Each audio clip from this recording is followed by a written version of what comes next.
स्वागत करतो तुमचं माझ्या नवीन ब्लॉगमध्ये. तर मित्रांनो, आज आपण आलो आहोत आळव खाण्यासाठी आणि पिकलेले आहेत की नाही ते तुम्हाला मी दाखवणार आहे. तर मित्रांनो, व्हिडिओ पूर्ण पाहायचा आहे, ब्लॉग पूर्ण पाहायचा आहे. तर चला चला फटाफट आळव खाण्यासाठी. आणि एक ही रांग जी आहे ती तुम्हाला दिसत असेल, तर त्या रांगीला पूर्ण आळव आहेत, आळवाचं झाडं आहेत. तर जाऊया, किती पिकलेले आहेत तर ते तुम्हाला मी दाखवणार आहे आजच्या ब्लॉगमध्ये. तर चला आता आपण. तर मित्रांनो, हे तुम्हाला आळव दिसत असतील आणि ही लाईन तिकडेपर्यंत आहे आळवाची, आणि इकडे पण कुठं मोठं तिकडेपर्यंत आहेत. तर तुम्हाला मी दाखवतो आता आळव पिकलेले आहेत की नाही. आळव तर भरपूर दिसतात, तर तुम्हाला मी आता दाखवतो जवळहून.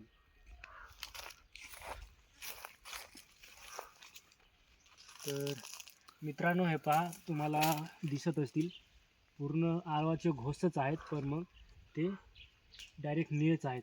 आणि मला तर पिकेल अजून दिसत नाही, पण हे पहा वाळून गेलेले आहेत, एकदम खुरकुट्या झालेल्या आहेत.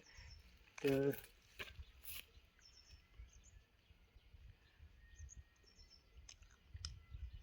काही काही पिकत असतील, पण मग सकाळ लहान लहान मुलं येतात, त्याच्यामुळं ते खाऊन जातात लवकरात लवकर.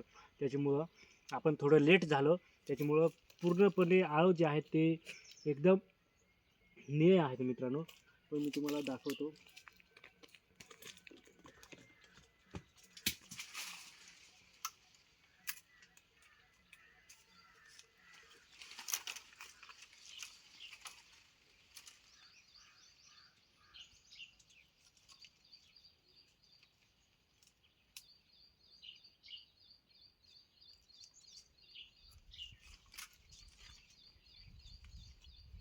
स्टॉप करून जवळ. तर मित्रांनो, पूर्ण आळव निळाच आहे. आणि पूर्ण जे आहेत थोडेफार असतात, म्हणजे थोडे थोडे पिकायला आता सुरुवात झाली. त्याच्यामुळं जे काही हे एक एक पिके असतील ते लहान मुलाही पहिलेच येऊन खाऊन गेलेले आहेत. त्याच्यामुळं आळवं आपल्याला आता दिसत नाही. 2-3 खुरकुट्या होत्या, त्या तुम्हाला मी पहिल्यांदा दाखवल्या. तर मित्रांनो, पूर्ण सगळे आळवं जे आहेत ते आता निळेच आहेत. आणि तिकडं थोडे लहानले आळवं आहेत, त्याच्यामुळं त्याला पण निळेच आहेत. तर मित्रांनो, आजचा छोटासा ब्लॉग कसा वाटला कमेंट करून नक्की सांगा, आणि चॅनेलला सबस्क्राईब करा. तर मित्रांनो, आजच्या ब्लॉगमध्ये एवढंच. जय हिंद, वंदे मातरम.